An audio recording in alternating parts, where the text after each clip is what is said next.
धरती चलती तारे चलते चांद रात भर चलता है और किरणों का उपहार बांटने सूरज रोज निकलता है।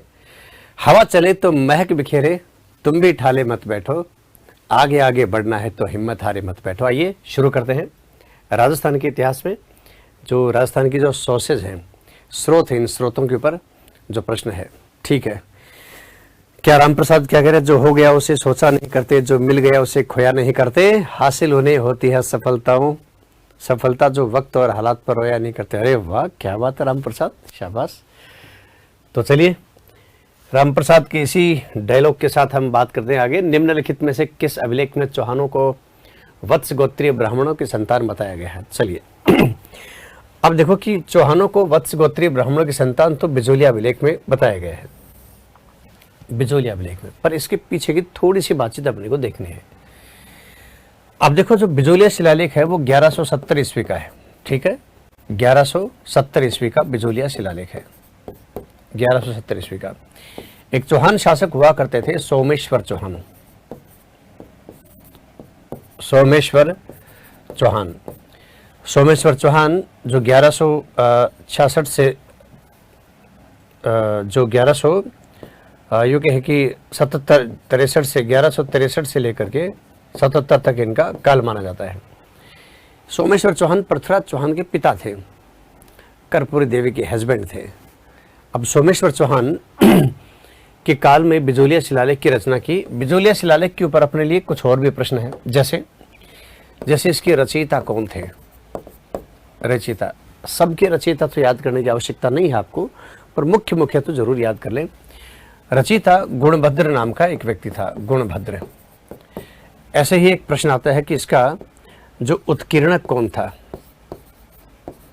उत्कीर्णक, तो उत्कीर्णक आता है गोविंद चंद्र। गोविंद चंद्र इसका उत्कीर्णक था, उत्कीर्णक था। अब उत्कीर्णक होता क्या है बच्चों? उत्कीर्णक वो होता है जैसे आपसे कोई मैटर बनवा लिया कि आप चलो फला किसी कॉलेज का उद्घाटन करना है, उसमें शिला पर कुछ लिखना है, तो आप वो मैटर बना के दो। आपने मैटर बना दिया तो आप क्या हो गए? आप हो गए रचयिता। और उस पत्थर के ऊपर वो मैटर है जो आपने लिखा है वो लिखवाना है, तो मिस्त्री के पास जाना पड़ेगा, मिस्त्री लिखेगा उसमें, वो लिखेगा जो, वो क्या है? उत्कीर्णक है। तो उत्कीर्णक है गोविंद चंद्र, जबकि रचयिता कौन है? गुणभद्र है। जो बिजोलिया अभिलेख है इसमें विभिन्न स्थानों के प्राचीन नाम दिए गए हैं, विभिन्न स्थानों के प्राचीन नाम दिए गए हैं। अब ये प्राचीन नाम कौन कौन से हैं, उनको उन स्थानों के साथ सुमेलित करने का भी प्रश्न आता है, और अन्य प्रश्न भी बन सकते हैं। जैसे आप देखो कि दिल्ली का नाम है, दिल्ली। अब दिल्ली को पहले क्या बोलते थे? दिल्ली का बोलते थे, दिल्ली का से अपभ्रंश होते होते क्या आ गया? दिल्ली हो गया। जैसे मांडलगढ़ है, मांडलगढ़ को मंडलकर कहा जाता था, मंडलकर मानी मंडलकर इसमें नाम मिलता है। जैसे आप देखो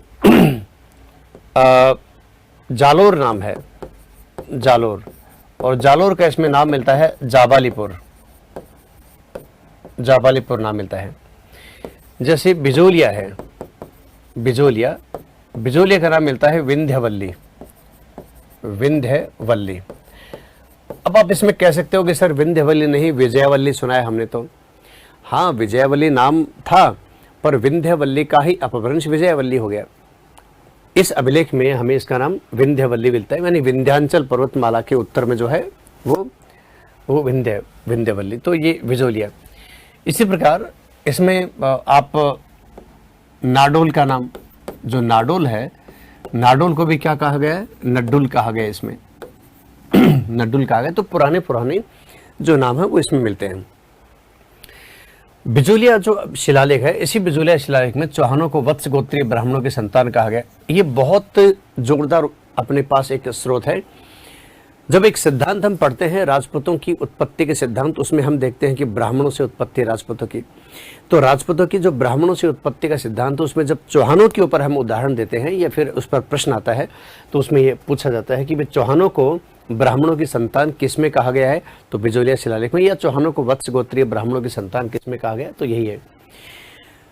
इससे रिलेटेड मैं एक बात और लगे हाथ आपसे बात कर लेता हूं। जैसे घटियाला अभिलेख है, घटियाला अभिलेख 861 ईस्वी का बच्चों, 861 ईस्वी का घटियाला अभिलेख है। अब ये घटियाला जोधपुर के पास एक गांव है, घंटियाला भी बोल देते हैं, घटियाला भी बोल देते हैं। जिस राजा के काल में ये लिखा गया उस राजा का नाम था कक्कुक। कक्कुक प्रतिहार वंश का राजा था कक्कुक। याद करो, ये वही कक्कुक है जिसे उद्योतन सूरी ने अपने ग्रंथ कुवलय माला में प्रतिहार वंश का कर्ण कहा है। मेरी बात को ध्यान से सुनना, एक्स्ट्रा हो तो लिख लेना, सारी बातें तो नहीं लिखी जाती।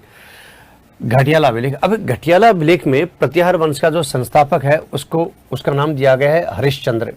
ठीक है, ये जो हरिश्चंद्र है इसको ब्राह्मण कहा गया है, इसको ब्राह्मण कहा गया। अब आप देखो कि जो प्रतिहार वंश का फाउंडर है, फाउंडर ऑफ प्रतिहार डायनेस्टी, उसका जो फाउंडर है उसको ही ब्राह्मण कहा गया, तो उसके बाकी वंशज क्या कहलाएंगे? बाकी सब ब्राह्मण ही कहलाएंगे। तो ये हरिश्चंद्र को इसमें ब्राह्मण कहा गया है। अचलेश्वर जो अभिलेख है आबू का है, अचलेश्वर शिलालेख 1285 ईस्वी का। किसका है जी? 1285 ईस्वी का है। मैं यहां पर लिख देता हूं 1285 ईस्वी का। अब आबू का जो अचलेश्वर शिलालेख है इसमें बप्पा रावल से लेकर के और समर सिंह तक का उल्लेख मिलता है। बप्पा रावल से, बापा रावल से, तो मैं शॉर्ट में लिख देता हूं बापा से लेकर के और रतन सिंह का, रावल रतन सिंह तक का इतिहास हमें यहाँ मिलता है। अब फिर एक प्रश्न मैं आपसे करता हूं कि वो कौन सा अभिलेख है जिसमें चौहानों को सूर्यवंशी कहा गया है? हालांकि ये गोहिल वंश से संबंधित है ये, परंतु इसमें चौहानों की भी चर्चा है और चौहानों को क्या कह दिया गया है? सूर्यवंशी इसमें माना गया है, चंद्रवंशी माना गया है। क्या माना गया है? चंद्रवंशी माना गया है। तो बापा रावल से लेकर रतन सिंह तक। ऐसे ही रायसिंह जो प्रशस्ति है, रायसिंह के बारे में जानकारी हमें मिलती है इससे। रायसिंह बीकानेर के महाराजा यूं कहेंगे कल्याणमल के बेटे हुआ करते थे रायसिंह। वैसे महाराजा की उपाधि धारण करने वाले बीकानेर के राठौड़ वंश में पहला रायसिंह ही थे। इनके जो पिताजी थे वो राव कहलाते थे, राव कल्याणमल। ठीक है, तो चलिए इसमें उत्तर तो अपना आ गया था, बिजुला शिलालेख है।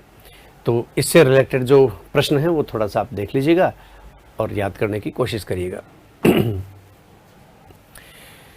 चलो अगला प्रश्न लेते हैं। अगला प्रश्न लेते हैं, चीरवा अभिलेख कहाँ से प्राप्त हुआ है? भाई चीरवा अभिलेख से भी हमें बप्पा रावल से लेकर के समर सिंह तक की हमें जानकारी, मानी चीरवा अभिलेख से भी हमें गोहिल वंश की जानकारी मिल जाती है। और चीरवा अभिलेख कहाँ से मिला है? उदयपुर से हमें चीरवा अभिलेख मिला है और चीरवा से हमें गोहिल वंश के बारे में, गोहिल वंश की जानकारी प्राप्त होती है। गोहिल वंश की जानकारी प्राप्त होती है। कुंभलगढ़ प्रशस्ति, कीर्ति स्तंभ प्रशस्ति, ऐसे ही आबू का अचलेश्वर शिलालेख, चीरवा अभिलेख, घोसुंडी शिलालेख, ये जितने भी मैंने अभी बताए हैं इन सब से हमें किसकी जानकारी मिलती है? गोहिल वंश की जानकारी मिल जाती है। हाँ, ये अलग बात है कि जो आबू का जो अचलेश्वर शिलालेख है, आबू के अचलेश्वर शिलालेख से हमें चौहानों की भी जानकारी मिल जाती है। मैंने अब सूर्यवंशी वाली बात थोड़ी देर पहले कही। ऐसे ही आहड़ जो अभिलेख है उससे भी हमें गोहिल वंश के बारे में जानकारी मिलती है और आहड़ अभिलेख में हमें गोहिल वंश के सूर्यवंशी होने की जानकारी भी मिलती है आहड़ अभिलेख से। चलिए चित्तौड़गढ़ शिलालेख का प्रश्न है वो देखिए कि चित्तौड़गढ़ शिलालेख के संदर्भ में निम्नलिखित में से कौन सा या कौन से कथन सत्य हैं? कौन सा या कौन से कथन सत्य हैं? यह शिलालेख 1278 ईस्वी का है और चित्तौड़ दुर्ग से प्राप्त हुआ है। ठीक है, इसमें मेवाड़ के गोहिल शासकों की धार्मिक सहिष्णुता की नीति का उल्लेख मिलता है। दोनों ही बातें इसमें दोनों ही बातें मिलती है। मानी राइट आंसर है ये सी का, इसमें राइट आंसर मिल जाता है। चलो अगला प्रश्न हम देखते हैं।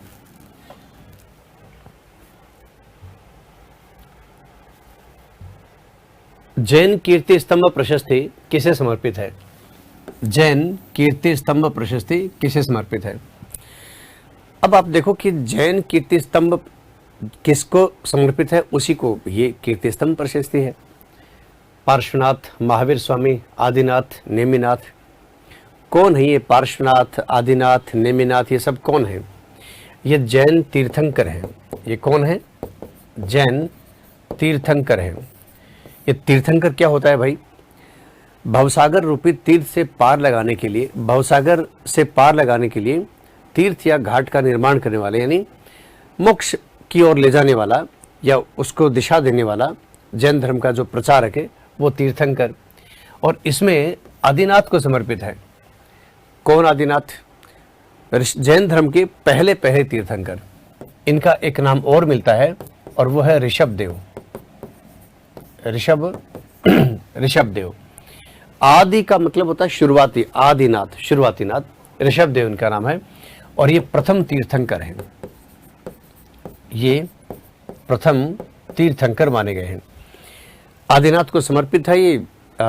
आप ये भी देखिए कि चित्तौड़गढ़ किले में एक तो विजय स्तंभ है और एक चित्तौड़गढ़ किले में कीर्ति स्तंभ है। ठीक है, दो आपने देखे।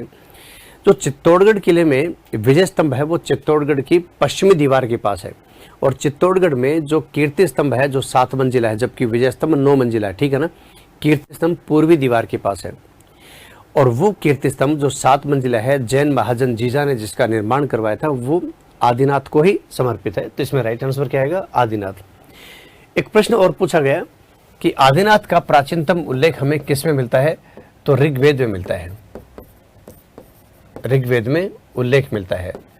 क्या आप जानते हैं ये मूल रूप से कहाँ के थे? मूल रूप से कहाँ के थे?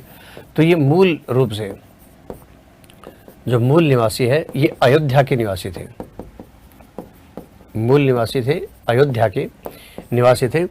और इनको जो यूँ कहे कि वास्तविक ज्ञान की जो प्राप्ति हुई, इनको जो वास्तविक ज्ञान प्राप्ति हुई, ये वास्तविक ज्ञान प्राप्ति हुई कैलाश पर्वत पर। कैलाश पर्वत पर इनको वास्तविक ज्ञान की प्राप्ति हुई। इनका जो प्रतीक है, अब देखो कैलाश पर्वत पर भगवान शिव भाई हिंदू सनातन परंपरा के अनुसार मानते हैं, जबकि कैलाश पर्वत पर जैन धर्म के भी प्रथम तीर्थंकर का तपस्या स्थल माना जाता है और इनका प्रतीक चिन्ह भी बैल है, नंदी या बैल है। नंदी इनका प्रतीक चिन्ह माना जाता है। ठीक है, थोड़ी सी चर्चा हम एक दो की और कर लेते हैं। जैसे पार्श्वनाथ है भी, आप सब जानते हैं कि पार्श्वनाथ 23वें तीर्थंकर थे। पार्श्वनाथ क्या थे? 23वें तीर्थंकर हुआ करते थे। और पार्श्वनाथ ये काशी के निवासी थे। इनके जो पिता हैं, उन पिता का नाम था अश्वसेन। कई बार इस तरह के प्रश्न हैं वो पूछे जा सकते हैं। अश्वसेन। और इनकी माता का नाम था वामा। माता का नाम वामा था। कहते हैं कि इन्होंने 83 दिन की तपस्या के बाद 84वें दिन उन्होंने वास्तविक ज्ञान की प्राप्ति हुई। और जो पार्श्वनाथ का जो प्रतीक चिन्ह है, पार्श्वनाथ का जो प्रतीक चिन्ह माना जाता है वो सर्प है। वो क्या है बच्चों? सर्प। सर्प इनका प्रतीक चिन्ह है। एक बहुत इंपॉर्टेंट बात आपको बताऊं जो पार्श्वनाथ ने हम सबको दी, और वो थी 4 आर्य सत्य में शुरुआती जो 3 आर्य सत्य हैं। जैसे सत्य है, जैसे अहिंसा है, 4 आर्य सत्य नहीं, जो पंच महाव्रत, आर्य सत्य का संबंध तो बहुत धर्म से है। पंच महाव्रतों में 4 दिए। सत्य, अहिंसा है, जैसे अस्तेय है, अस्तेय, और जैसे अपरिग्रह है, अपरिग्रह है। इसमें 5वां ब्रह्मचर्य महावीर स्वामी ने जोड़ा था। तो ये 4 है, यानी पंच महाव्रत में शुरू के 4 महाव्रत देने वाले व्यक्ति कौन थे? यही थे, पार्श्वनाथ थे। पार्श्वनाथ के अनुयायी जो है, यानी इनके सिद्धांतों को मानने वाला जो लोग हैं, उनके अनुयायी हैं, उनको निर्ग्रंथी कहते थे। क्या बोलते थे? निर्ग्रंथी। ऐसे ही आप देखिए ये महावीर स्वामी, मैं ज़्यादा जानकारियाँ तो नहीं हम बात करेंगे यहाँ पर, क्योंकि अपना टॉपिक नहीं है, केवल थोड़ी जानकारी हम बात कर रहे हैं। तो ये 24वें तीर्थंकर थे। ये क्या थे? 24वें तीर्थंकर थे। और इनका जो प्रतीक चिन्ह है वो सिंह माना जाता है। इनका प्रतीक चिन्ह क्या है? सिंह माना जाता है। और इन्होंने ये मूलतः आप देखो कि बिहार के मुजफ्फरपुर जिले के कुंडग्राम के निवासी थे और इनको शाल वृक्ष के नीचे उनको ज्ञान प्राप्ति हुई थी। जब ज्ञान होगी, अपने इंद्रियों के विजेता हो गए तो जिन कहलाए और जिन के अनुयायी जैन कहलाए। इस तरह जैन शब्द प्रचलन में आए। तो चलिए इसमें आदिनाथ। ऐसे ही नेमिनाथ थे, नेमिनाथ, फिर अरिष्ट नेमि। ठीक है, ओके। तो योगेश सहारण जुड़ गए हैं, दिशा, संदीप, ठीक है, ब्रज किशोर, शाबाश। अब आप उत्तर, सबसे पहले उत्तर देने की कोशिश करिए। ये जो स्रोत है, अभिलेखीय स्रोतों के संदर्भ में जो उत्तर है वो थोड़ा सा कठिन हो सकता है, पर आप प्रयास करेंगे तो उत्तर दे ही देंगे। डूंगरपुर प्रशस्ति किस भाषा में उत्कीर्ण है? अवधी भाषा में, हिंदी भाषा में, राजस्थानी भाषा में और संस्कृत भाषा में। तो आप देखो कि डूंगरपुर प्रशस्ति किस में है? डूंगरपुर प्रशस्ति है संस्कृत भाषा में, संस्कृत भाषा में। आप देखिए कि प्रशस्तियों के ऊपर भाषाओं के जो प्रश्न बनते हैं वो मैं कुछ नेशनल जीके को भी इसमें मिला करके आपको बताने की कोशिश करता हूं कि जैसे भारत में सबसे पहले आप देखो ये प्रशस्ति हैं, अभिलेख हैं, तो भारत में जो अभिलेखीय परंपरा है, भारत में जो अभिलेखीय परंपरा है, अभिलेखीय परंपरा ये किसके द्वारा चलाई गई है? सम्राट अशोक के द्वारा। पर सम्राट अशोक के जो अभिलेख हैं वो ब्राह्मी लिपि और खरोष्ठी भाषा में है, सॉरी ब्राह्मी लिपि और प्राकृत भाषा में है, ब्राह्मी लिपि और प्राकृत भाषा में है, प्राकृत भाषा में। हालांकि लिपि इनकी कई है, जैसे ब्राह्मी है, खरोष्ठी है, अरेमाइक है, 4 लिपियों में है खरोष्ठी, ऐसे ही अरेमाइक और इसी प्रकार से इंडो ग्रीक। ठीक है, इंडो ग्रीक। मैं चर्चा इसलिए कर रहा हूं क्योंकि राजस्थान भी अशोक के अभिलेखों से अछूता नहीं है और बैराट से हमें ब्राह्मी लिपि में और प्राकृत भाषा में अशोक के लेख मिले हैं, आप सब जानते हैं, जिसमें बुद्ध, धम्म और संघ के प्रति अशोक अपनी श्रद्धा प्रकट करता है। और इसी में मगध का राजा अशोक को कहा गया, नहीं, राजस्थान में अशोक का अभिलेख बैराट से प्राप्त हुआ है। तो ये 4 लिपि और प्राकृत भाषा। पर मैं यूँ कहूँ कि संस्कृत के अंदर भारत में अगर कोई पहला अभिलेख मिलता है तो वो जूनागढ़ जो अभिलेख है वो सबसे पहले मिलता है। तो चलिए इसमें संस्कृत मिल गए हैं। इसमें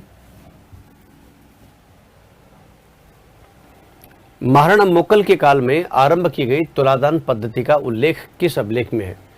क्या होती है तुलादान पद्धति और क्या भारतीय राजाओं की तुलादान और झरोखा दर्शन जैसी पद्धतियों को किसी मुस्लिम शासक ने भी अडॉप्ट किया?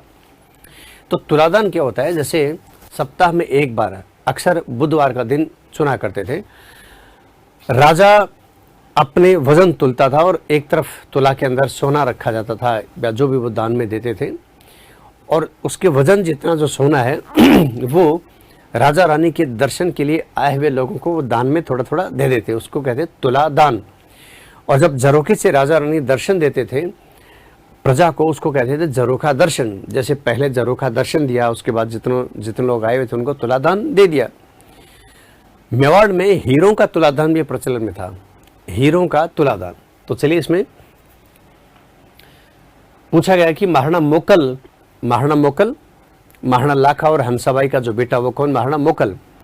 और महाराणा मोकल किसके पिता? कुंभा के पिता। ठीक है, महाराणा मोकल के काल में आरंभ की गई तुलादान पद्धति का उल्लेख किस अभिलेख में मिलता है? चीरवा अभिलेख में, श्रृंगी ऋषि का अभिलेख है, समधेश्वर जो मंदिर का अभिलेख है, और अचलेश्वर। तो इसमें राइट आंसर है श्रृंगी ऋषि का लेख। तो श्रृंगी ऋषि के लेख से हमें ये पता लगता है कि भाई महाराणा मोकल है, ये तुलादान पद्धति है उन्होंने आरंभ की। आप एक और चीज देखेंगे, जैसे जगत सिंह है, महाराणा जगत सिंह महाराणा जगत सिंह, जैसे महाराणा राज सिंह, इनके समय भी तुलादान पद्धतियां प्रचलन में रही। महाराणा राज सिंह ने तो हीरों का तुलादान किया, हीरों का, एक हीरे का वृक्ष बना करके उस पर हीरे लगा करके, एक ऐसा सोने का वृक्ष जिस पर हीरे लगाए हुए, उस पर जितने हीरे थे वो ऐसे दान में दिए। तो श्रृंगी ऋषि का लेख मिलता है। अचलेश्वर, आबू का अचलेश्वर मैं उल्लेख कर चुका हूँ, श्रृंगी ऋषि अपनी बात साझा की है। चीरवा के बारे में मैं बता चुका हूँ, गोली वंश के बारे में हमें बापा से समर सिंह तक की जानकारी आबू के अचलेश्वर शिलालेख से भी मिलती है और चीरवा अभिलेख से भी मिलती है। समधेश्वर जो मंदिर है, ये समधेश्वर मंदिर का निर्माण किसने करवाया? मोकल ने करवाया। हालांकि ये पुराना मंदिर है जो परमारों द्वारा बनवाया गया था, और इस मंदिर का जीर्णोद्धार मोकल ने करवाया, इसलिए इसे मोकल मंदिर भी कह देते हैं और समधेश्वर मंदिर भी हम कह देते हैं। निम्नलिखित में किस अभिलेख में महाराणा हम्मीर की तुलना ब्रह्मा, शिव, कर्ण और कामदेव से की गई है? महाराणा हम्मीर, आप जानते हो ना कि गोहिल वंश की दो ब्रांचेस थी, जैसे रावल शाखा और राणा शाखा। तो गोहिल वंश की जो दो शाखाएं थी, रावल और राणा, इसमें सबसे पहले शासन किया रावल शाखा ने और उसके बाद शासन किया राणा शाखा ने। जो राणा शाखा है, रावल शाखा है, इस रावल शाखा को शुरू करने वाला व्यक्ति जो था, इसका जो संस्थापक था, उसका नाम मिलता है क्षेमकर्ण। और जो राणा शाखा का जो संस्थापक हुआ करता था, राणा शाखा का, उसका नाम मिलता है माहप। इसे कुछ अभिलेखों में राहप भी कहा गया है। तो सबसे पहले शासन करने का नंबर आया रावल शाखा का। राणा शाखा के लोग एक गांव में जाकर के बस गए थे और वो गांव था सिसोदा गांव। जब इस शाखा का अंतिम शासक रावल रतन सिंह हुआ, जिस पर अलाउद्दीन खिलजी ने आक्रमण किया, रावल रतन सिंह हुआ, तो रावल रतन सिंह के बाद जब कुछ समय के लिए माने मालदेव सोनगरा ने चित्तौड़ पर एक प्रशासक के तौर पर नियुक्त किया था खिलजियों की ओर से, तो उसके बाद सिसोदा गांव का जो व्यक्ति है वो हम्मीर, उस हम्मीर के साथ जब मालदेव सोनगरा ने अपनी बेटी का ब्याह करके जवाई शाह को यहीं बुला लिया, तो मालदेव की मृत्यु के बाद इसी सिसोदा गांव के हम्मीर ने पुनः एक बार गोहिल वंश को शुरू कर दिया। इसलिए कहते हैं कि भाई ये सिसोदा गांव का था, तो सिसोदिया भी कहते हैं इसे। और बाकी ये शाखा कौन सी है? राणा शाखा है। इस राणा की यानी हम्मीर की जो तुलना है, इस हम्मीर को विषम घाटी पंचानन भी कहा है। प्रश्न का उत्तर आप बताइएगा, मैं तब तक एक दो बातें बताता हूं। विषम घाटी पंचानन यानी विषम परिस्थितियों में पंचानन की तरह, यानी शेर की तरह काम करने वाला व्यक्ति है, साहस रखने वाला व्यक्ति। यूं नहीं, साहस टूट गया। और ऐसे इसको वीर राजा भी कहा गया है, वीर राजा भी कहा गया है। तो कुंभा ने अपने ग्रंथ रसिक प्रिया, जो रसिक प्रिया सोमदेव द्वारा लिखित रसिक प्रिया है, वो उसकी रसिक प्रिया, उसके अंतर्गत ये विषम घाटी पंचानन है, ये कहा गया है। तो आप देखिए कि जो इसमें समधेश्वर मंदिर है, इसके अंदर ये सब उल्लेख मिलता है। समधेश्वर मंदिर, वही समधेश्वर मंदिर जो मैंने आपको बताया कि समधेश्वर मंदिर का निर्माण है, वो किसने करवाया? मोकल ने करवाया था। जगन्नाथ राय प्रशस्ति, अचलेश्वर, डूंगरपुर के बारे में संस्कृत वाली बात हम कर ही चुके हैं पहले। निम्नलिखित में से किस प्रशस्ति के अनुसार परमार वंश का मूल पुरुष धूमराज था? किस प्रशस्ति के अनुसार परमार वंश का शासक धूमराज था? अरुण और मनसुख जुड़ गए, मनसुख निमाणा और श्रवण, ब्रज किशोर लिख रहा, क्या किशोर नहीं भाई, ब्रज किशोर होगा। ठीक है। तो इसमें आप देखो कि किस प्रशस्ति के अनुसार परमार वंश का मूल शासक धूमराज था। भाई आबू का जो अचलेश्वर शिलालेख है, उस अचलेश्वर प्रशस्ति के अनुसार ही भाई जिसमें प्रशंसा हो वो शिलालेख क्या कहलाता है? प्रशस्ति कहलाता है। तो इसके अनुसार परमार वंश का जो शुरू का मूल पुरुष का मतलब होता है परमारों का स्टार्टिंग का शुरुआती जो शासक है, वो अचलेश्वर शिलालेख के अनुसार धूमराज था। इसके अलावा हमें धूमराज का उल्लेख किसी अभिलेख में नहीं मिलता है। रणकपुर प्रशस्ति ऐसी है जिसमें बप्पा रावल की जानकारी हमें रणकपुर प्रशस्ति से मिलती है। तो इससे हमें बप्पा रावल की जानकारी मिलती है, रणकपुर प्रशस्ति।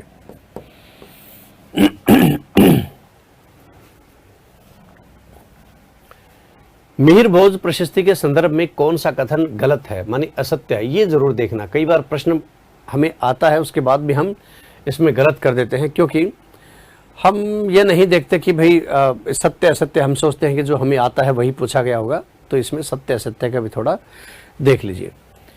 तो मिहिर भोज प्रशस्ति के संदर्भ में कौन सा कथन गलत है? इसके प्रशस्तिकार बालादित्य हैं। इसमें मिहिर भोज के पराक्रम, शौर्य, वीरता का उल्लेख है। इस प्रशस्ति की भाषा गुजराती है और उपरोक्त में से कोई नहीं।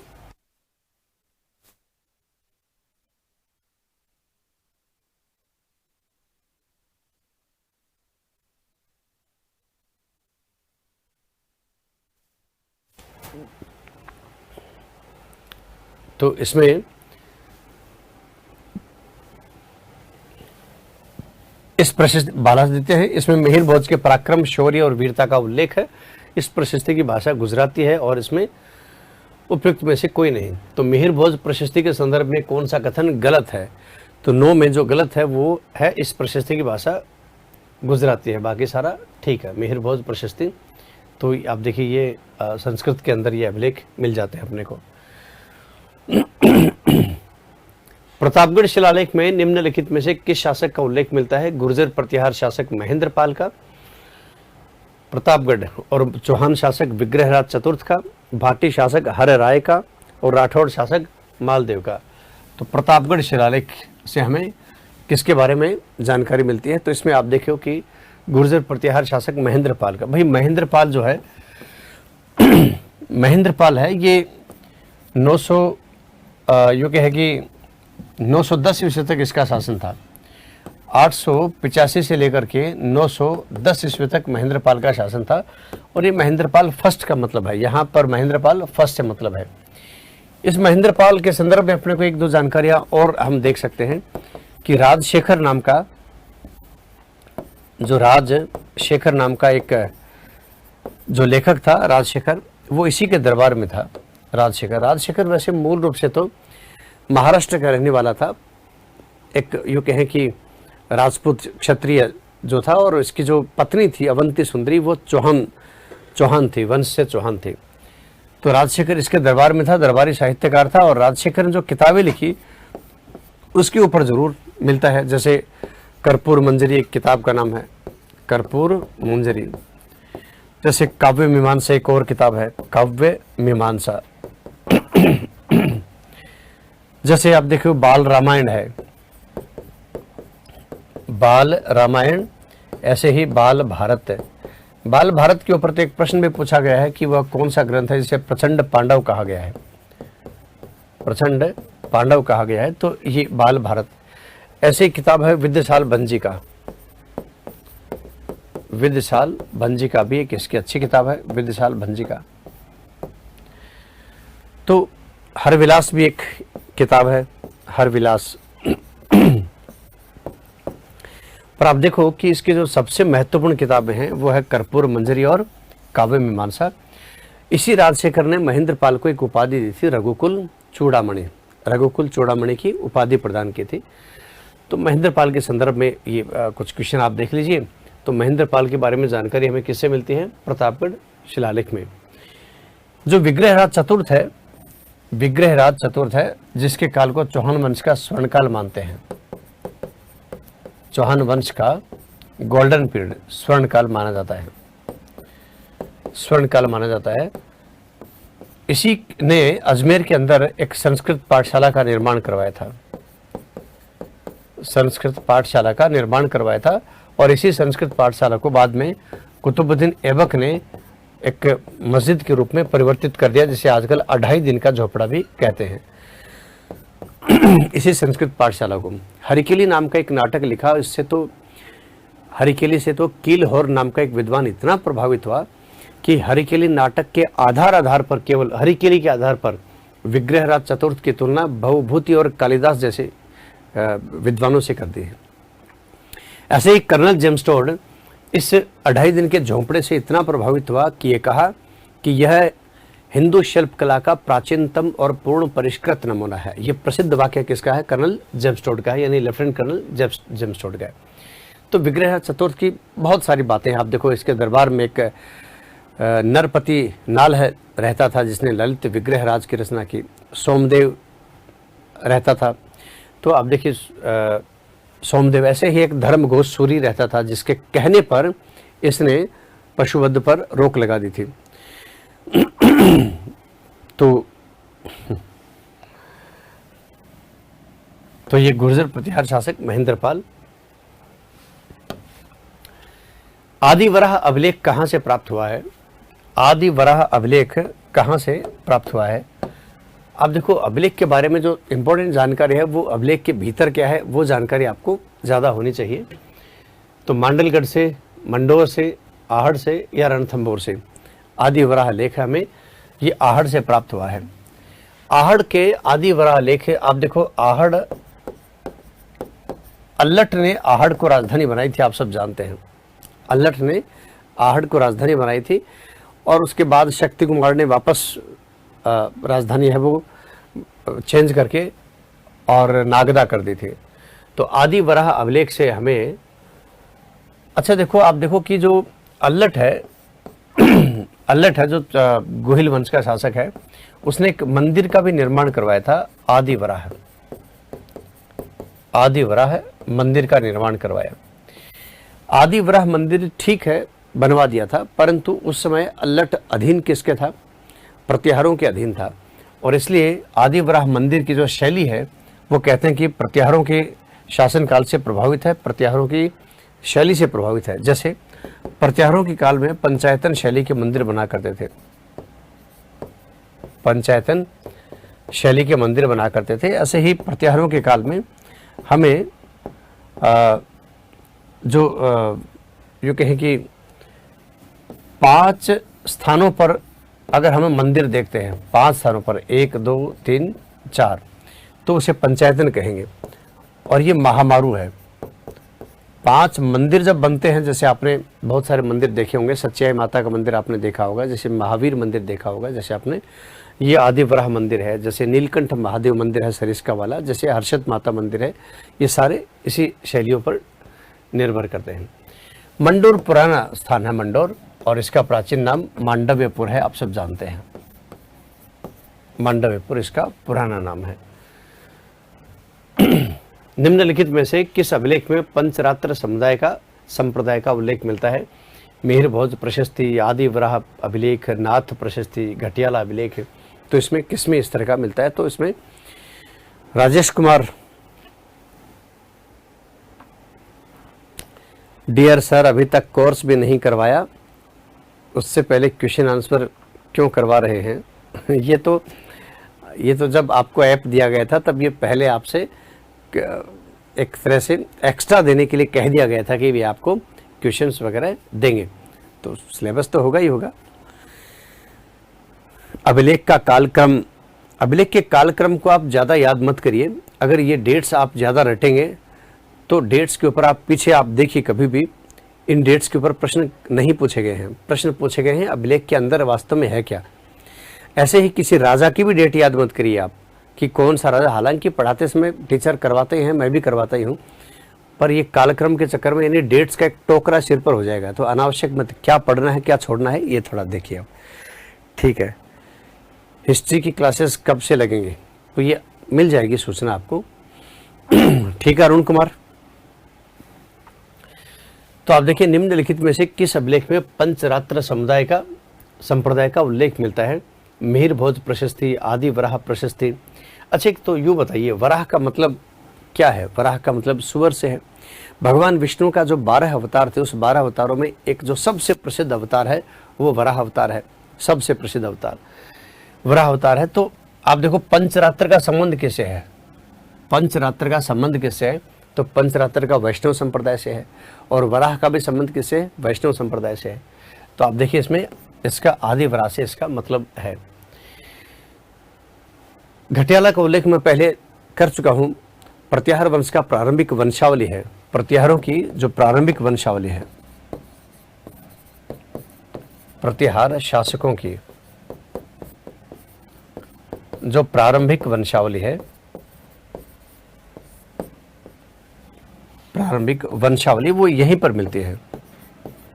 वंशावली इसमें दी गई है घटियाला में, और इसी में हरिश्चंद्र का उल्लेख भी मिलता है। इसी में हरिश्चंद्र जो प्रत्याहार वंश का संस्थापक हुआ करता था, प्रत्याहार वंश का मूल पुरुष है, इसका उल्लेख मिलता है। हरिश्चंद्र के ऊपर एक प्रश्न पूछा गया था कि रोहिलब्धि निम्नलिखित में से किस शासक को कहा गया है? तो हरिश्चंद्र को कहा गया, जो प्रत्याहारों का संस्थापक था। और प्रश्न ये भी है कि प्रत्याहार वंश के संस्थापक को ब्राह्मण कहा गया है, मानी हरिश्चंद्र एक ब्राह्मण था, उसकी क्षत्रिय रानी भद्रा से 4 बेटे उत्पन्न हुए, उसमें तीसरा रज्जिल था जिसने मंडोर शाखा शुरू की प्रत्याहारों की। तो किसी भी अभिलेख के जो भीतर की बात है वो आप याद करिए। अगर मैं सबके क्रम आपको डेट्स लिख के दूंगा तो आप ठीक है, इस बात से संतोष हो जाएगा, ठीक है डेट गई। तो डेट तो किताबों में भरी पड़ी है खूब, इसलिए भीतर की बातें हैं वो ज़्यादा जब बार बार रिपीट करने की कोशिश करिए, तब जाकर के हिसाब बैठेगा, नहीं तो फिर ये अभिलेखों वाला मामला ओवरलैप हो जाएगा आपका। नाथ प्रशस्ति के रचयिता कौन है? आम्रकवि, पुष्पदंत, बालादित्य और तेज कवि। नाथ प्रशस्ति के जो रचयिता हैं वो आम्रकवि हैं, आम्रकवि हैं। जैसे मैंने आपको बताया कि भाई ये जो घटियाला शिलालेख है, जो बिजोलिया शिलालेख है, बिजोलिया शिलालेख के रचयिता कौन थे? गुणभद्र थे। उसके उत्कीर्णक कौन थे? गोविंद चंद्र थे। ऐसे सबकी याद करने की आवश्यकता भी नहीं है, कोई मुख्य 2-4 अभिलेख है जिसके बारे में अक्सर जानकारी ज़्यादा पूछते हैं, उनकी आप लिख लीजिए। बाकी सबके रचयिता ऐसे पूछे भी नहीं जाते और आपको मिलेंगे भी नहीं। हाँ, इतना है कि जैसे कुछ अभिलेख है, जैसे कर्नल जेम्स टोड है, स्वदेश जाते से कर्नल जेम्स टोड ने स्वदेश लौटते समय कौन से अभिलेख को जल में या समुद्र में फेंक दिया था, तो वो कौन सा है? मानमोरी अभिलेख है। या किसी अभिलेख के भीतर, या किसी, जैसे आप देखो कि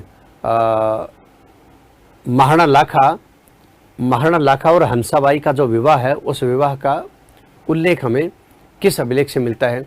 तो गोशुंडी शिलालेख से हमें उसका उल्लेख मिलता है। इसी प्रकार जैसे संकर्षण, वासुदेव वगैरह वैष्णव मत से संबंधित देवताओं का उल्लेख हमें कौन से अभिलेख से मिलता है? तो इस तरह के जो प्रश्न पूछे गए हैं, पीछे की आप जब प्रश्न पत्र देखेंगे 8-10 साल के, तो आपको अंदाजा हो जाएगा कि किस तरह के प्रश्न हैं इसमें ज़्यादा पूछे गए हैं। जैसे हर्षनाथ प्रशस्ति है, हर्षनाथ प्रशस्ति के अनुसार सीकर स्थित हर्षनाथ मंदिर का निर्माण किसके काल में हुआ है? अब आप जानते हो सीकर का जो हर्षनाथ मंदिर है, भाई जीण माता और हर्ष दो ये बहन भाई थे। जीण माता ने जब समाधि ले ली तो उसका भाई हर्ष है, वो भी एक पर्वत पर चला गया और वहाँ पर उसने भी समाधि ले ली। अब आप देखो कि जो भैरव के रूप में हर्ष को पूजा जाता है, हर्ष का जो मंदिर है, हम जब चौहान वंश के शासक पढ़ते हैं तो उसमें हम एक गुवक नाम का एक शासक पढ़ते हैं, गुवक फर्स्ट, ठीक है, गुवक फर्स्ट नाम का एक शासक पढ़ते हैं। तो गुवक फर्स्ट ने हर्षनाथ मंदिर का निर्माण शुरू करवाया और सिंहराज ने, किसने? सिंहराज ने इसका निर्माण पूरा करवाया। तो अगर हम ये पूछते हैं कि हर्षनाथ मंदिर का निर्माता कौन है, तो सिंहराज, और उसको विध्वंस बाद में किसने किया? वो किया औरंगजेब ने। पर प्रश्न हमारा क्या है कि हर्षनाथ मंदिर का निर्माण, हर्षनाथ प्रशस्ति के अनुसार सीकर स्थित हर्षनाथ मंदिर का निर्माण किसके काल में हुआ? विग्रहराज चतुर्थ के काल में हुआ, मालदेव राठौड़ के काल में हुआ, अल्लट के काल में हुआ, सोमदेव के काल में हुआ? तो आप देखो इसमें राइट आंसर क्या दे रखा है? अल्लट का दे रखा है हर्षनाथ प्रशस्ति के अनुसार। तो अगर हम ये देखें कि भी चौहान शासकों के हिसाब से देखेंगे तो सिंहराज के काल में ये मंदिर पूरा हुआ, सिंहराज के काल में इस मंदिर का निर्माण पूरा करवाया गया। पर हर्षनाथ मंदिर के ऊपर जो प्रशस्ति लगी हुई है, उस प्रशस्ति के अंदर जो जानकारियां हैं, उस जानकारियों के अनुसार इसका निर्माण किसके काल में हुआ? अल्लट के काल में हुआ। हो सकता है उस दौर में अल्लट का जो प्रभाव है वो यहाँ तक रहा हो, अल्लट का प्रभाव है वो सीकर क्षेत्र तक रहा हो, हालांकि अल्लट का प्रभाव दक्षिण राजस्थान में था। तो हर्षनाथ मंदिर का निर्माण इस अभिलेख के अनुसार अल्लट, बाकी जब चौहान वंश हम पढ़ते हैं तो हम देखते हैं कि गुवक फर्स्ट ने शुरू करवाया और सिंहराज ने उसे पूरा करवाया। सिंहराज के बाद जो शासक हुआ उसका नाम था विग्रहराज सेकंड, चतुर्थ तो गोल्डन एज वाला है, विग्रहराज चतुर्थ सेकंड।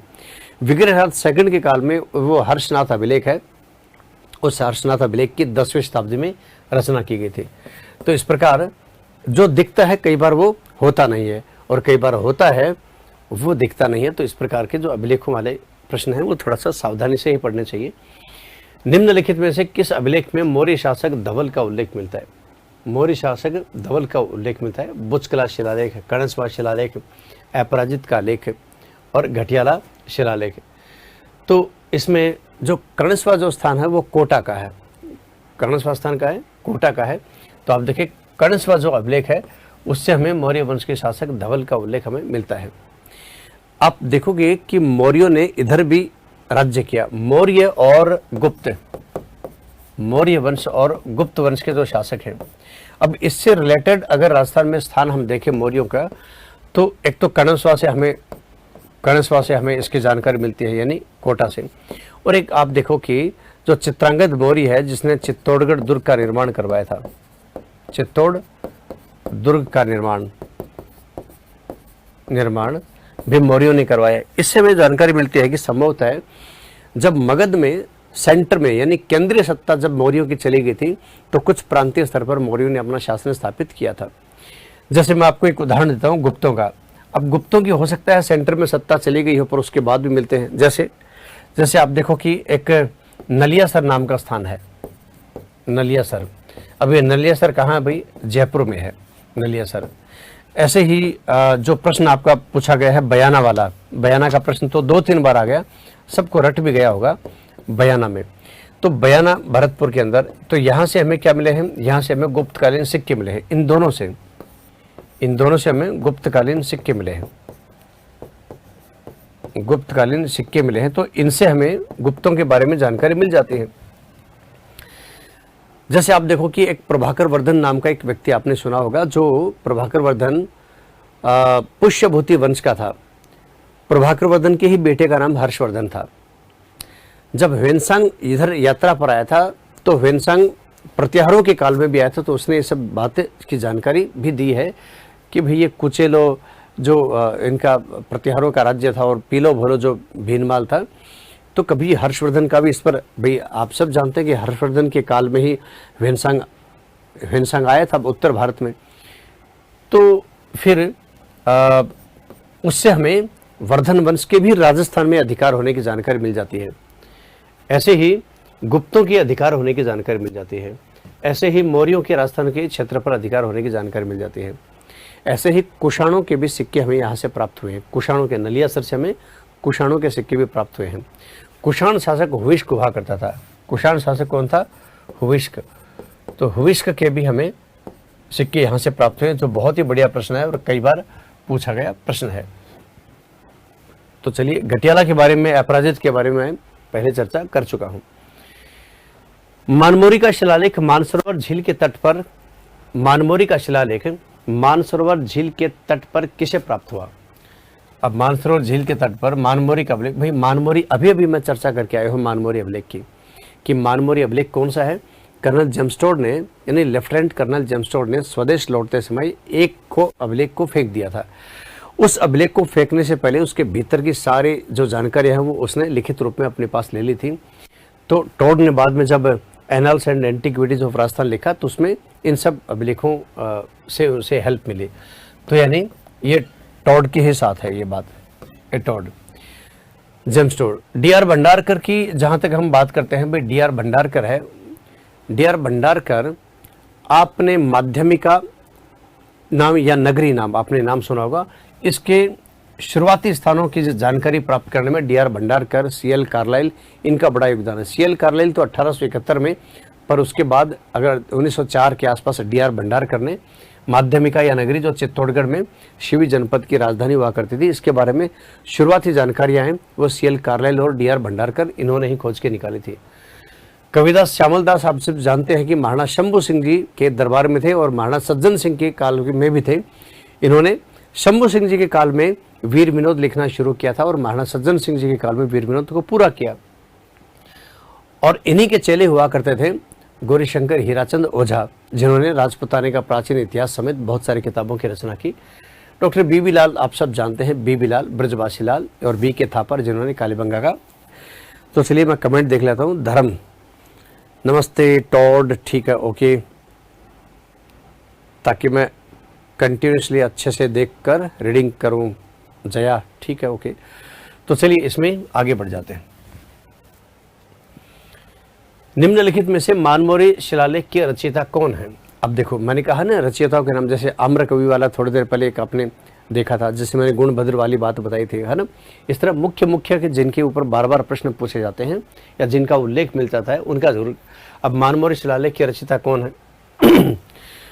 तो आप देखो कि इसमें महेश, अत्रि और महेश, जो आपने नाम सुना है, अत्रि और महेश, उनको हम सुमेलित करेंगे कुंभलगढ़ प्रशस्ति से। किससे करेंगे? कुंभलगढ़ प्रशस्ति से उसको सुमेलित करेंगे। और इसमें राइट आंसर क्या है? पुष्पदत्त। और गुणभद्र को किसके साथ सुमेलित करेंगे? वो बिजोलिया शिलालेख के अनुसार। और ऐसे आपने आम्र कवि अभी पढ़ाई है, तो इसमें राइट आंसर क्या है? पुष्पदत्त। मारवाड़ में सर्वप्रथम वर्ण व्यवस्था का विभाजन किस अभिलेख में मिलता है? बहुत बढ़िया प्रश्न है। मारवाड़ में सर्वप्रथम वर्ण व्यवस्था का जो विभाजन है वो किस अभिलेख में मिलता है? वर्ण व्यवस्था। अगर मैं ये पूछ लूं तो इस प्रश्न से पहले कि वर्ण व्यवस्था का सबसे पहले उल्लेख किस में मिलता है? 4 वर्ण चतुर्वर्ण की व्यवस्था है, तो वर्ण व्यवस्था का सबसे पहले उल्लेख में ऋग्वेद के 10वें मंडल के पुरुष सूक्त में मिलता है, जिसमें एक विराट पुरुष के से हमें चारों वर्णों की उत्पत्ति का उल्लेख मिलता है। वर्ण व्यवस्था का उल्लेख तो चलो ऋग्वेद में मिल गया। वैदिक काल को 2 भागों में बांटते हैं, ऋग्वेदिक काल और उत्तर वैदिक काल, पर वर्ण व्यवस्था को यूँ कहें कि लागू किया गया समाज में स्थायी रूप से, तो वो उत्तर वैदिक काल था। चलिए अब आ जाइए इस पर कि मारवाड़ में सर्वप्रथम वर्ण व्यवस्था का विभाजन किस अभिलेख में मिलता है? दिलवाड़ा अभिलेख, चीरवा अभिलेख, बिजोलिया अभिलेख, घटियाला। अच्छा, एक बात तो आप देख पा रहे होंगे, कि बार बार इन्हीं 5-7 अभिलेखों के बारे में दोहराव आता आया है। माने इसका मतलब ज़्यादा प्रश्न इस पर पूछे ही गए हैं पीछे, तो इसमें घटियाला अभिलेख है, उससे हमें थोड़ी जानकारी इसकी मिल जाती है। घटियाला वही है जिसकी मैं खूब चर्चा कर चुका हूँ, बार बार क्या करूँ। घटियाला अभिलेख 861 ईस्वी का है। कक्कुक नाम का एक राजा हुआ करता था, उसके काल में लिखा गया था घटियाला अभिलेख। घटियाला का प्राचीन नाम रोहिस्कूप नगर मिलता है। चलो ये बात मैंने आपको नहीं बताई थी, तो ये बोल देता हूँ मैं। रोहिस्कूप नगर जोधपुर से थोड़ी दूर पर पड़ता है, 50 किलोमीटर घटियाला गांव है, तो वहीं से हमें ये प्रतिहार शासक कक्कुक की उपलब्धियों, अभी मैंने कक्कुक का नाम लिया, घटियाला अभिलेख उसी के काल का है ना। प्रतिहार शासक कक्कुक की उपलब्धियों और वंशावली का उल्लेख किस अभिलेख में मिलता है? तो अब देखो, इसमें ज़्यादा बताने की आवश्यकता है कि आपको अभी मैंने आपको बताया, तो मुझे लगता है कि इसमें आप आराम से उत्तर दे सकेंगे। घटियाला अभिलेख इसमें मिल जाता है। जो कीर्ति स्तंभ प्रशस्ति है वो महेश द्वारा लिखी गई, आप सब जानते हैं। महेश अत्रि का बेटा महेश, ऐसे कुंभलगढ़ प्रशस्ति अत्रि और महेश। कीर्ति स्तंभ प्रशस्ति है, इससे हमें महाराणा कुंभा के बारे में जानकारी, ऐसे कुंभलगढ़ प्रशस्ति उसमें महाराणा कुंभा के बारे में हमें जानकारी मिल जाती है। चाकसू प्रशस्ति के उत्कीर्णकर्ता कौन थे? यहाँ पर रचयिता नहीं पूछा है, ध्यान दीजिए, यहाँ पर रचयिता नहीं पूछा है, यहाँ पर उत्कीर्णक पूछा है, यानी मैटर को लिख देने वाले, उसको यूँ कहेंगे पत्थर पर उत्कीर्ण करने वाले, वो यहाँ से प्रश्न पूछा है। तो आप देखो कि इसमें माइल नाम के एक व्यक्ति की जानकारी हमें मिलती है। चलिए आपके मैं कमेंट ले लेता हूँ, ठीक है, आप बताने की कोशिश कर रहे हैं, गुड। मायावती, मंजू, आप शायद पहले वाले प्रश्न का उत्तर बता रहे हो, मायावती, मंजू। योगेश, आपके कमेंट हो सकता है थोड़ा लेट पहुंच पा रहे हो। बड़ली अभिलेख, बड़ली शिलालेख किस जिले से है? जोधपुर, उदयपुर, राजसमंद, अजमेर। बड़ली शिलालेख किस जिले से है? तो ये सरल सी बात है, सबको पता है, स्थान के ऊपर प्रश्न पूछा गया है। गोसुंडी देखिए आप, गोसुंडी अभिलेख, मैंने कहा था ना एक विवाह संबंध का उल्लेख गोसुंडी से मिलता है। आपने देखा होगा एक बड़ा बुढ़ापे में महाराणा लाखा ने जब मारवाड़ की राजकुमारी हंसाबाई से विवाह किया था, और हंसाबाई, अच्छा एक बात और, इसमें महाराणा कुंभा हंसाबाई वाला तो खैर अलग बात है, पर एक और विवाह संबंध यानी द्वितीय विवाह संबंध, जब आप देखो कि एक श्रृंगार देवी नाम की, श्रृंगार देवी डॉटर ऑफ जोधा, और इधर आप देखो कि रायमल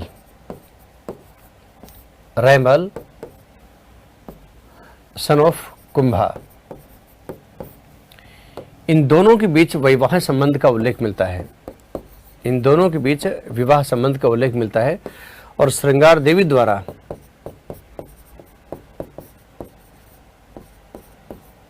गोसुंडी जलाशय का निर्माण करवाया गया। गोसुंडी जलाशय का निर्माण करवाया गया, और उसमें जो अभिलेख लिखा उससे हमें जानकारी मिल जाती है।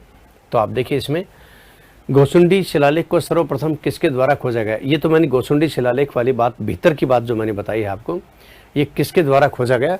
तो ये कविराज श्यामल दास, मैं अभी बता चुका हूँ कि कविराज श्यामल दास ने वीर विनोद की रचना की थी, वीर विनोद की। श्यामल दास के वीर विनोद बहुत विशाल ग्रंथ है और इन्होंने शंभू सिंह जी के समय, ये वैसे ढोलकिया गांव के निवासी थे, तो शंभू सिंह जी के समय, शंभू सिंह, महाराणा शंभू सिंह और महाराणा सज्जन सिंह, महाराणा सज्जन सिंह, इन दोनों के काल में कविदास जो श्यामल दास वो रहे और इन्होंने वीर विनोद एक बड़ा ग्रंथ है। टॉड की किताब का नाम आपको याद ही है, the central and western Rajput states of India और annals and antiquities of Rajasthan. D.R. Bhandarkar में D से मतलब है देवदत्त, R का मतलब है रामकृष्ण, देवदत्त रामकृष्ण भंडारकर, मानी देवदत्त इनका नाम था, रामकृष्ण इनके पिताजी का नाम था, गौरीशंकर हीराचंद ओझा। अब D.R. भंडारकर, देखो D.R. भंडारकर के बारे में यूँ आता है, D.R. भंडारकर ने दो मतों का समर्थन किया राजपूतों की उत्पत्ति के संदर्भ में। क्या क्या मत है? एक तो इन्होंने विदेशी ब्राह्मण का वंशज राजपूतों को बताया है, विदेशी ब्राह्मण का वंशज है वो राजपूतों को बताया है। तो इसका मतलब है वो ब्राह्मणों से उत्पत्ति का समर्थन भी करता है और विदेशियों से उत्पत्ति का समर्थन भी करता है। इन दोनों मतों का समर्थन अगर कोई एक करता है तो वो कौन है? D.R. भंडारकर। ओझा साहब तो श्यामल दास के ही शिष्य हुआ करते थे और उन्होंने राजपुताने का प्राचीन इतिहास नाम की किताब की रचना की है। राजस्थान शब्द का प्राचीनतम लिखित प्रमाण किस शिलालेख में है? किस शिलालेख में है? तो आप देखो कि 7वीं शताब्दी का लेख है, 7वीं शताब्दी का इसमें लेख है और आप सब जानते हैं कि इसमें बसंतगढ़ शिलालेख, जो सिरोही के अंदर बसंतगढ़ शिलालेख, उसमें सिरोही में बसंतगढ़ शिलालेख, इसमें क्या मिलता है? इसमें मिलता है राजस्थानीय द्वितीय शब्द। राजस्थानीय द्वितीय शब्द मिलता है, माने राजस्थान शब्द की ध्वनि अगर हमें पहली बार दिखाई देती है तो इसी में दिखाई देती है। अगर मैं कहूं कि राजस्थान को मरुकांतर किस में कहा गया है? मरुकांतर किस में कहा गया है? तो रामायण में कहा गया है, रामायण में इसे कहा गया है। बाकी तो आप सब जानते हैं। अगर मैं कहूं कि मध्यकाल में राजस्थान शब्द का प्रयोग किसने किया? मध्यकाल में राजस्थान शब्द का प्रयोग किसने किया है? तो एक तो नैन सिंह का नाम आप ले सकते हो और एक वीर भाण का नाम आप ले सकते हो। वीर भाण ने राज रूपक नामक ग्रंथ की रचना की और उसमें ये राजस्थान शब्द का प्रयोग किया। नैन सिंह ने नैन सिंह ख्यात और मारवाड़ी परगनारी विगत को तो राजस्थान का गजेटियर भी कहा जाता है। ठीक है, तो ये जो अभिलेख है, एक बार इन अभिलेखों का आपको सबको देखना ही पड़ेगा। राजस्थान में किस अभिलेख में राजवंश के शासक सर्वतात द्वारा अश्वमेध यज्ञ, बहुत अच्छा प्रश्न है, 2 बार पहले भी पूछा जा चुका है प्रश्न। सर्वतात द्वारा अश्वमेध यज्ञ, भाई अश्वमेघ नहीं है ये, अश्वमेध है, ये दह से धनुष है। अश्व की बलि दी जाती थी। आप कहते हैं सर बलि कहाँ दी जाती थी? अश्व को तो छोड़ा जाता था और साम्राज्य विस्तार के लिए अश्वमेध यज्ञ करवाया जाता था। भगवान राम ने भी किया था, लव कुश ने घोड़े पकड़ लिए थे। हाँ बिल्कुल सही कह रहे हो आप। और राजस्थान में 2-2 अश्वमेध करवाने वाला जो शासक रहा, या यूँ कहें कि अश्वमेध करवाने वाला अंतिम शासक रहा, वो सवाई जयसिंह रहे। पर मैं बात दूसरी बता रहा हूँ आपको। जो घोड़ा छोड़ा जाता था, अंत में लास्ट में उसी घोड़े की बलि भी दी जाती थी। तो आप देखो कि इसमें जो राइट आंसर है वो गोसुंडी अभिलेख में इसमें दिया गया है। गोसुंडी अभिलेख में सर्वतात द्वारा अश्वमेध यज्ञ करवाने का जो उल्लेख है वो इसमें मिल जाता है। अब मैं आपके कमेंट देख लेता हूं कुछ। शालू योगेश, हाँ बिल्कुल ठीक है, रामायण सही कह रहे हो आप। लक्ष्मण, तो इसमें चलो, इसमें अगला औरंगजेब द्वारा भारत में लगाए गए विभिन्न करों का उल्लेख निम्नलिखित में से किस अभिलेख मिलता है? बहुत ही अच्छे प्रश्न है आज तो औरंगजेब द्वारा भारत में लगाए गए विभिन्न करों का उल्लेख है वो किस अभिलेख में मिलता है? तो आप देखो कि एक शाहबाद दरगाह का उल्लेख है, शाहबाद दरगाह इसमें मिलता है। और धाईबा पीर जो धा भाई पीर है, या धाई बी पीर भी इसे कह देते हैं। चलो इसका उत्तर तो ये आ गया, पर धाई जो पीर है इसका जो अभिलेख है इससे भी हमें एक बात की जानकारी मिलती है। और इससे हमें जो यूँ कहें कि खिजराबाद है, चित्तौड़गढ़ का नाम खिजर खां के नाम पर खिजराबाद किया, इसका पहली बार हमें उल्लेख मिलता है इसी के अंदर। धा भाई पीर की जो अभिलेख है इसके अंतर्गत हमें जानकारी मिल जाती है। और शाहबाद का दरगाह अभिलेख है वो औरंगजेब द्वारा लगाई गई करों की जानकारी हमें इससे